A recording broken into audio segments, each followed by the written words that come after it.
Welcome to the Sound of Movement podcast. Today we're talking about program design for strength training.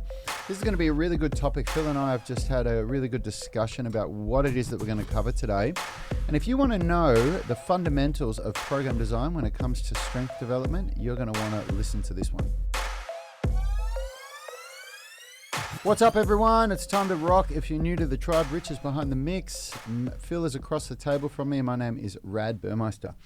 We are Unity Gym, experts at turning driven people into athletes. This episode is brought to you by the Unified Movement System, the only online program effectively balancing strength, flexibility, and fitness so you can unleash your inner athlete. You can get daily coaching by us, plus our epic Foundations Prep program and revolutionary structural balance blueprint to create your ideal program and optimize your performance. As a valued listener, use the link in the description to get your first month free. Now, before we get started, warm welcome if you're on the live stream in the UMS Movement Mastermind Facebook group. Leave a comment and we'll send you some love. Remember that anyone can join that group and interact with us. And lastly, shout out to our YouTube athletes catching the replay. Hit the like button to support the channel and subscribe if you like what you see. So, as I said before, joining us today is Phil White from ADPT Physio. How are you today, man? Feeling a bit sorry for myself, Rad. Yeah, you are, aren't you? I had such a good weekend of activities, and then I slipped over in a puddle of water, and I've hurt my knee. But I always take these injuries. Whenever I injure myself, it's always an opportunity to learn and be a bit more aware of what patients are often going through when they come and see me. So just trying to find the positives. Horrible, man. I mean, we were talking about this just before, right, as you limp around the gym. You know, all the training and everything that we do, and then to get, you know, an injury from slipping over in a puddle. Yeah. Sad state of affairs, huh? It felt very silly in the supermarket on the floor. Like, oh, God, what have I done? Anyway, all good. I'm here. Here we are, hey? And we're back. So, listen, today's, I'm excited for this one because this is a really good discussion. And we're going to be talking about, we're going to keep it simple, we're going to keep it short and on point, but we are going to be giving away some really valuable bombs of knowledge if you want to know how to write your own strength training programs. And the first thing that we're going to talk about in today's show is primary lifts versus supplementary lifts. So if you don't know what this means, it refers to when you do, this is within one single workout, you have X amount of exercises. In our workouts, we, as far as the strength movements go, we usually keep it to 6 strength movements. So we have 2 primary movements and 4 supplementary movements. And the first thing I want to do is talk about why we do that and really what a primary movement is and what a supplementary movement is. So a primary movement is, it's basically the movement that your workout is about. So for example, today is Tuesday in Australia, and today in the UMS is the squat day.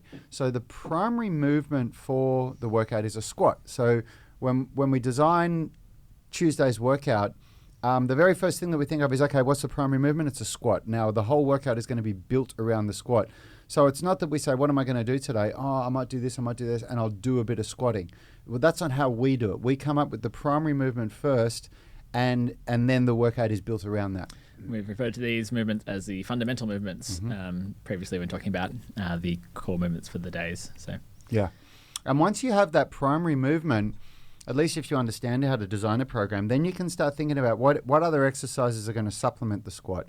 And a really good example of one of the iterations that we had recently within our program was that on some of Phil's input, we decided to remove the Nordic hamstring curl as the exercise that was paired with the squat, and we decided to put calf raises in instead. So the primary movements for the Tuesday workout at Unity Gym is a squat variation. So it could be a back squat, a front squat, a split squat, whatever it is, a low bar barbell squat, a box squat, whatever. And it's paired with a calf raise, some form of calf raise. Do you want to talk us through the reasoning for that, Phil? Yeah, so when thinking about these fundamental movements, so if we kind of just quickly go through what each of the days are in the Unity program, where we have a vertical push-pull Monday, squat Tuesday, straight arm strength or athletic development Wednesday, Thursday horizontal push-pull, and Friday deadlift. that's basically kind of covering the full body and all the major movements of the big joint systems in the body. And so when you talk about a joint system, it's a bit different to looking at an individual action of a joint. So at the shoulders, you can obviously just with a straight arm lift it up or lift it to the side, and that will be the shoulder moving, but kind of moving in isolation. But if we think about pushing and pulling, then you're bringing in shoulder movements, axioscapular joint movement, so basically what's happening at your scapula, your elbows, and I guess your wrists even a little bit. So that's kind of putting all of these the upper limb joints working as a system. So when we think about the fundamental movements, we basically want to try and get these basic human movements that really translate well into athletic performance. So with pushing, you're going to get good force for, throwing really hard or tackling someone. You got that great strength. Pulling, you're going to have, important for climbing or for rowing or strength like that. And then the fact that we're getting kind of both sides of, pushing and pulling together means that we're going to build up that shoulder or that upper limb system really well.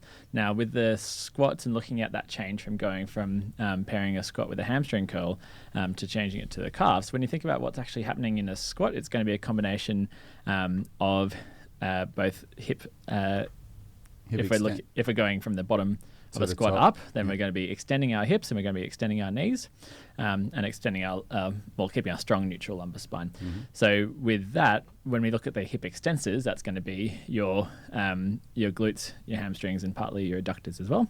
And so then the pairing with Nordic hamstring curls, like the Nordic hamstring curls are an amazing movement, and I think, you really want to, especially if you're doing sprinting, running, any kind of team sport where you're likely to potentially tear your hamstrings, like putting that as a high priority movement is a great idea.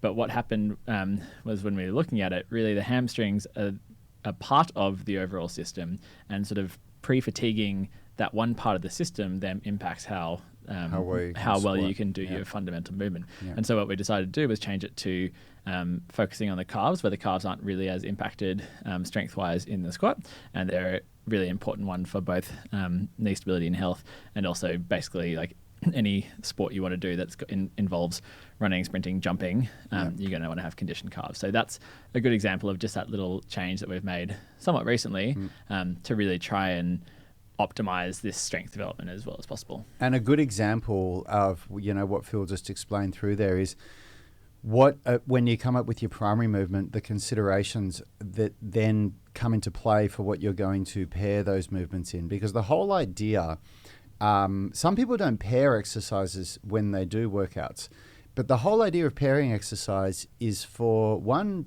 reason and one reason only. It's just for efficiency. It's to get more done in less time.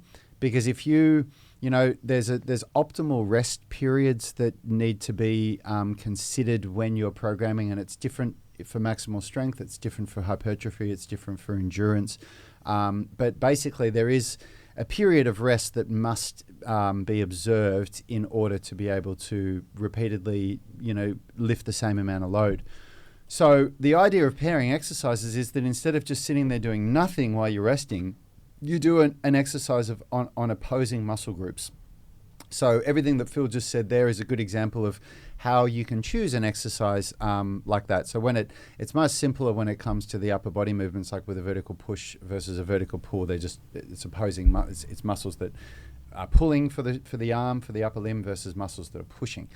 So once you've got your primary lifts dialed in and you say, okay, these are my primary lifts, the idea is that you've chosen movements that have the biggest bang for your buck on those muscle groups, on that movement. And that's the primary lift, the first and the second movement that you do, or in our case, what you call an A1 and an A2 movement. Everything after that is called a supplementary lift. And the reason why it's called a supplementary lift is because if you're training for maximal strength, you just can't produce maximal strength in more than one movement in one workout. So if I want to do, for example, a flat barbell bench press and I want to do 5 sets of 3 reps, that means I'm lifting a lot of weight if I'm doing that rep range of 3 reps. If I then afterwards want to say, okay, now I'm going to go and do some dumbbell chest press and I'm also going to do 5 sets of 3 reps, well, I'm not going to be lifting anywhere near the maximal weight that I can lift, which means that by definition, that dumbbell chest press isn't a maximal lift, it becomes a supplementary lift. It's basically done to add more volume to the same muscle groups or the same movement, because it's still a horizontal push movement. Totally. And people can get a bit confused sometimes here, where they think that, like, the primary movement is always going to be a barbell, and the secondary is always going to be, a dumbbell or a cable or some other like lesser sort of apparatus. But it's all about the intensity and the rep ranges. Like, you could definitely make the dumbbell component the primary, and you can make the supplementary as the barbell. You could even do it with weight, like machine weights, which would is blasphemy, but like the really key thing to think about here is it's not some like hierarchy of movements necessarily, or particular types of apparatus. It's about the kind of intention you put behind them, and we've chosen to give that primary position to the fundamental movements, which we think is the best bang for your buck, and they're going to have the best efficiency and athletic development. But yeah, the idea of what you actually, if you want to focus on one particular thing, and then that intensity is what gives it that And generally speaking, barbells are superior for producing maximal strength over dumbbells. Most strength coaches seem to follow that pursuit, but that doesn't mean there isn't reasons where within a mesocycle you do what Phil said, where you do your dumbbells as your primary and your barbells as your supplementary. And sometimes you won't do it. Sometimes you might do rings as your primary and dumbbells as your supplementary, or whatever it is. But the idea is, what we're saying is that it's important to identify what the primary lift is, and then understand that everything after that is a supplementary lift, because that allows you to write a program where you really identify that this primary lift, this is where my 100% effort goes in, and then everything else is just to bolster the work that I've already done there. So another example would be in bent arm strength days, we do shoulder conditioning works, things like trap 3 raises and external rotation patterns.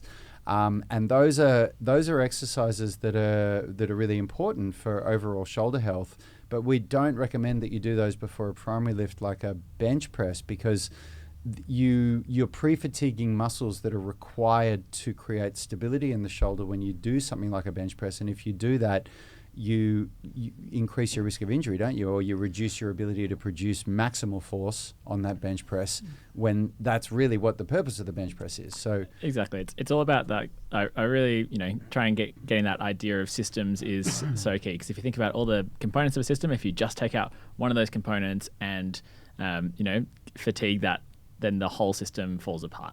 And when I say fall apart, it doesn't mean you will get injured if you do that, but you're not going to have an optimally performing system. So really do try and wrap your head around, like, anatomy is an extremely complex thing if you go deep dive into it, but getting that basic understanding of which muscles are generally involved in pushing and which ones are involved in pulling.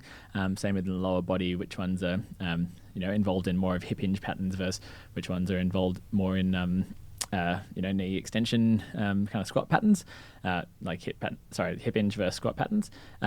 Like, by getting that basic understanding, then you can start to think like, oh, okay, if I am, adding in, maybe just that hamstring, for example, like if you're just really fatiguing your hamstrings while you're trying to squat, then that will influence. So I think it's a really useful thing, or you could just follow what we do, and we've already thought about it for you. Yeah, I mean, absolutely. Because, like, the truth is, understanding these, I mean, even if when you finish listening to this show, there is just so much to program design that's taken people like Phil, Richard, Yanni, and me well over, a decade to really get our heads around. Like, even when you learn it all, when you do your certificate for in personal training, or like Phil, when he did his 3 years as exercise and sports science at uni, you still don't really get it until you've done it for many, many years and worked with people and, spoken about why you think it should be this way versus why they think. And then it all sort of starts to fall into place. Yeah. And I did sports science 3 years and I did physio for 3 years at uni. But then the most I learned about programming was, working with, taking that kind of knowledge and that anatomy background and then working with people who, have just achieved incredible things in the gyms like yourself and Australian Training Coach, and kind of wrapping it all together. So it does, and there is a lot to it. And I want to just take a second there to sort of say as well, like, especially when you're starting out, as we've talked about before in other podcasts where we've talked about what's involved in strength and the change from it being a neurological adaptation to becoming more of a hypertrophy adaptation. We probably won't cover that for this particular episode today, but worth going back and looking at that. But when you start out, basically anything you do will give you a positive result, and you're going to be generally working at fairly submaximal sort of loads for your physiology at the beginning, just because you haven't got that neurologic adaptation to access the strength you have, and also you don't have the technique to really achieve sort of what your true like maximal strength is. So at the beginning you're just going to be like improving almost no matter what you do, as long as you turn up and you lift some weight. But when it comes to wanting to really achieve challenging goals, go beyond what is sort of just a normal thing, that's when you really have to that's where this sort of fine tuning of your programming becomes so important. So because there's so many different people out there doing so many different things, and a lot of people will get great results, but this is like this level of detail is when you really want to try and avoid getting sort of injuries long term from poor load management, but also too is really hitting through plateaus that come from poor training practices. And for those of you that are enrolled in the UMS online coaching program and who have access to the programs that we've created, my final point on primary versus supplementaries is that you understand that when you go into your workout, your primaries get 100% of your effort. Like the primary lift is the one where, if you're doing 5 sets of 5 reps, where you're really aiming to try to increase your strength or to lift as much as you can safely throughout the workout. The supplementaries, often it's kind of like oh my God, I'm so exhausted, I'm just going to get through it kind of a thing. If you approach your workouts correctly, that's not what you do with your primaries. You don't come to your primaries with this, oh my God, I'm just going to get through it kind of an attitude. You try and allow that, 25 minutes as we do it in the UMS, allow that time to be the time that you really switch on. And then when you do your supplementaries, you can fall back to that, oh my God, I'm so wrecked, I'm just going to get through a kind of a mentality, if that makes sense. Just quickly here, g'day to all the people who are watching live, and we've got a question here from Stephen Pellegrino, who's one of our online coaching members, saying, just after I was talking about, ankle calf strength as our second primary for squats, and he's saying, how about corkscrew squats for the ankles? And I think this is a really good little discussion to have, just to kind of make it really clear about what fits as a primary. I just had to YouTube actually what a corkscrew squat was, but basically it's like starting as if you're sitting with your legs crossed, and then you're standing up, not using your hands, pushing up from like the bottom of a squat, kind of going up onto your toes, and then turning around, twisting around, coming back down the other way. So you can see here that's obviously your ankles are going to be involved, your calves are going to be involved in this, because you're going from basically dorsiflexion, so bent ankles, to going up onto your toes, which is going to be a calf raise. So that will, be utilizing your calves. But the key thing to understand with your primaries is that we're putting them in that primary position so that we can work to a level that's really going to get a stimulus that will cause a positive strength adaptation. The limiting factor for your corkscrew your corkscrew squats is not going to be how strong your calves are. Like, your calves are never going to be the thing that is going to be fatigued first when you're doing that. The range of motion is so challenging. You're also using all the muscles that are involved in the squat, so you're getting that little bit interference there, and you're not able to progressively overload it in the same way you would as a calf raise. So it's a funky movement, and it could be a great mobility exercise or a thing to do secondary after your primary movement. And I can see Stephen's just popping in here and saying not a primary, not as a primary, which, this is what I want to get to, is basically but to get the adequate stimulus for your calves to develop strength, you're going to need to do something that is targeted more towards the calves and is not going to interfere with the squat. So that's just a little example of how this kind of comes into play. Yeah, absolutely. And my take on that is, what I'd like to say, Stephen, is that we've only got so many hours to train in a day. And I think for most people, if you train for 2 hours a day and you did that consistently, that is a hell of a lot to dedicate to training for the average person. And if you've got 2 hours a day to train, then you really want to be thinking about what your goals are and what you want to tick off. And the exercise that you just described there, I've actually done that before when I used to do Kung Fu, but there's not a lot of reason for why you do a lot of the stuff when you do martial arts. It's kind of just was handed down through the generations, and that's why you do it. I would certainly not do that exercise before X, Y, and Z. And X, Y, and Z takes me at least 2 hours to do, which means you've got to ask yourself, where is this going to fit in? Where am I going to do this? Because would I do this before like for you, you've got the UMS. Would I do it before anything in the UMS? Absolutely not. I wouldn't do it before my primary squats, supplementary squats, and flexibility and core exercises. Yeah. Do you know what I mean? So then you've got to ask yourself, well, where are you going to do it? And this is where it comes down to, like, the UMS is a wonderful foundation for you to build a program off, and then there's going to be individual specificity of what you are trying to achieve. And you can say, Stephen's saying here that it helped my ankles and outside of his knees, which is like, if that's a problem area and you recognize that a certain movement will help you with a specific goal, then that's an appropriate time to sub it in. But I think there's, and for someone who's fairly advanced in his training, like Stephen Pellegrino, that, makes sense if you've made an informed choice there. But yeah, it can be tempting to always try and add in new, funky, different movements, which is good for exposing your body to a variety of stimuluses. But when you're trying to get strong, variability can be a bit of a non-productive distraction, which is, I think, the second main thing we want to talk about. Yeah, absolutely. I mean, look, what we've spoken about so far is primaries versus supplementaries, and why you should only do a couple of primary exercises in one workout. And then, to understand how do you choose your primary exercises, and the exercise that you've suggested there, Stephen, I would definitely not call that a primary exercise. I'd put that in the mobility. Absolutely. Yeah, as a mobility exercise, which means, like, where would I put that in? I'd be doing that as a mobility exercise on one of your upper body strength days. Like, I wouldn't do that in the lower body workout. But let's talk now about program splits. So a program split is basically the way that you put Monday to Saturday workouts in. Sometimes program splits can even go over 2 weeks. So a single program split, I've seen a lot of program splits that go over 2 weeks. I think Bass even uses 2-week program splits sometimes. Like, he's got, and the way that we do our program split is, the first thing that I do is I highly recommend that people have 1 day a week that is not a part of their program. So we recommend Sunday. So Sunday is a day where you don't have to do nothing, but it shouldn't be a day where you've got programmed workouts in. Now, this is going off the people that we work with.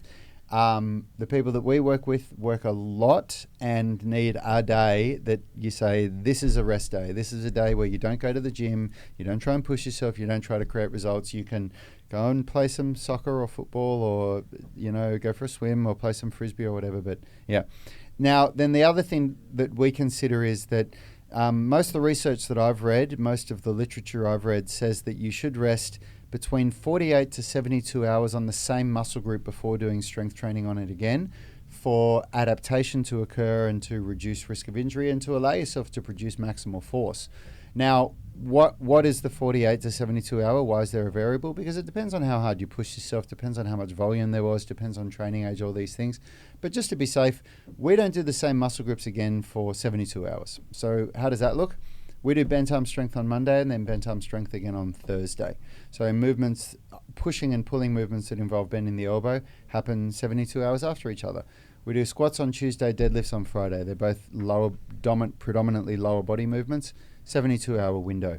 And that really allows adequate time to recover, which does a lot of things. A lot of people come to the gym, and when they say, how many days a week should we train? And we say 5, and they go, whoa, wow, okay, that's a lot.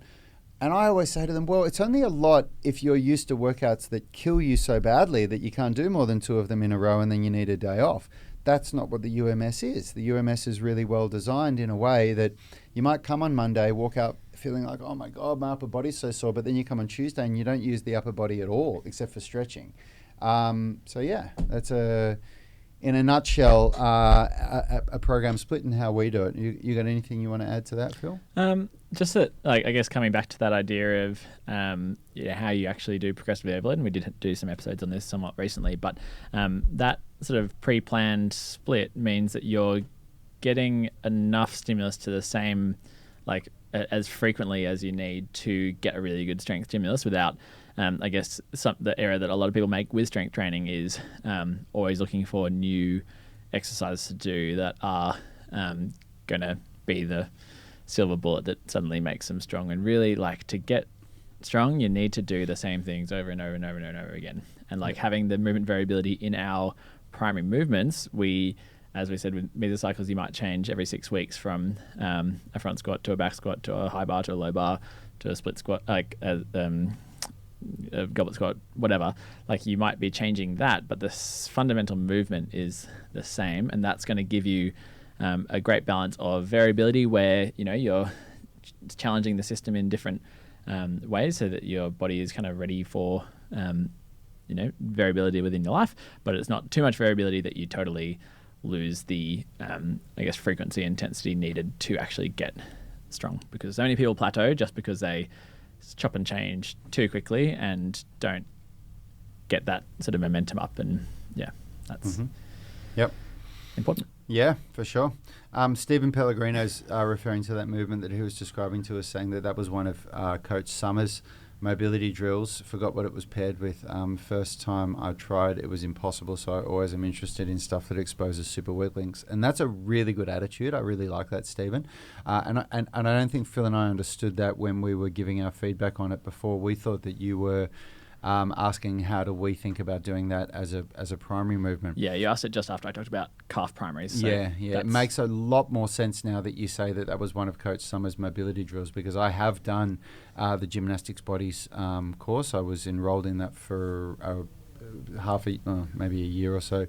And I also did their level 1 certification when they came to Australia. So I do have a decent understanding of how the gymnastics bodies programming works. And Coach Summers has got a lot of skin in the game, and he's done some good stuff, and I don't really want to critique his work, to be honest. So I'm sure but I thought it brings a really good highlight on when thinking about your exercise selection. Think about what other joints are involved in the movement you want to do, and if you try and max out that movement, what are going to be the limiting factors? And in a movement like that, where your calves are involved, your calves are never going to be the limiting factor for that movement. So I think I'm glad you brought it up, because it's a really, I think, a useful learning example for people who are trying to figure this stuff out. Mm-hmm. So. Yeah, absolutely. All right, and the last point that we're going to talk about before we finish is when to change exercise selection. And this is an important thing, because if you look at the two ends of the spectrum, which both have their flaws, like on one extreme end is the person that goes to the gym and does, like, let's look at this horizontal push or bench press example that we've been using. Somebody that goes to the gym learns the bench press, and you see them 6 months later and they're still doing the bench press. Versus on the other end of the spectrum, someone that's always searching YouTube for the next exercise that they haven't done before, so that they can do a different workout the next time they go to the gym than what they did last time. Both of those examples are flawed for different reasons. On one end of the spectrum, my take on it is that when you just do like what Phil said, everybody will experience some adaptation from doing anything when they start at the gym. So when you start and you do your flat bench press, you're going to see some real strength gains and even some hypertrophy development in the first couple of months. But that's going to plateau off if you don't change up the exercise selection. And then on the other end of the spectrum, when you're constantly changing what you do, you never actually give your body the time to adapt to what it is that you're doing. There is an adaptation that's going to occur, but my understanding of it is that it's not going to be as effective as the adaptation that occurs to doing the same stimulus for several weeks or several workouts. Yep. Yeah. Oh, mic drop. Well, So I feel like I just I cool. said that before you said it. Yeah, so you did. Yeah, you that was did. it. So just make sure that you're like the way we do it in the UMS is that we do 2 mesocycles before we change, or at least before we do massive change to exercise selection. So the way we do it is we have after people are out of our foundations phase, and in the foundations phase, the exercise selections are set in stone. They're there for you. And each program phase is a very slight change to the exercise selection. Like, for example, as we'll go from a low bar barbell box squat to a high bar barbell box squat to a low bar barbell squat. So those are very small variability changes in the squat movement pattern. But then when we go to the progressions program, what we do is we get people to test structural balance test, which uncovers weaknesses and imbalances. Then we write a program phase for them, 2 program phases, so an accumulation phase and then an intensification phase, which is basically a phase that's designed to accumulate volume and build muscle, followed by a phase that's designed to lift a lot of weight and build strength. And in those 2 phases, we don't really change the exercise selection much. The variability that changes from phase to phase is the amount of weight and volume that we lift. And then we retest and then write a new phase of programming.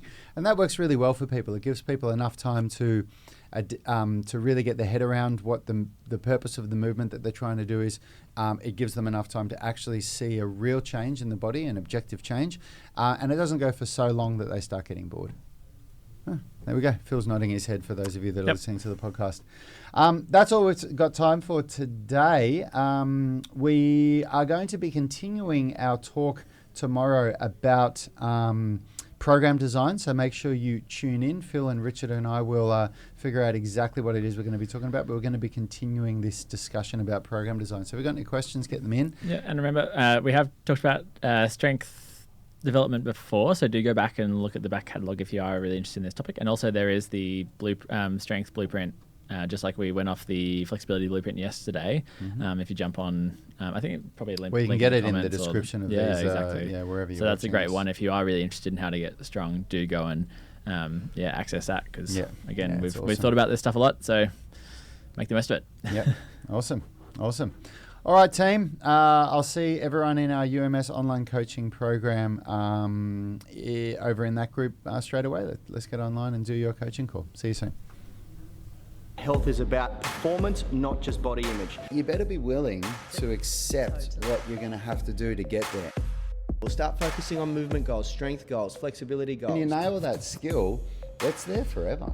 The body image goal doesn't get you that It's far. the consistency and frequency that's going to get you there. It's not the intensity.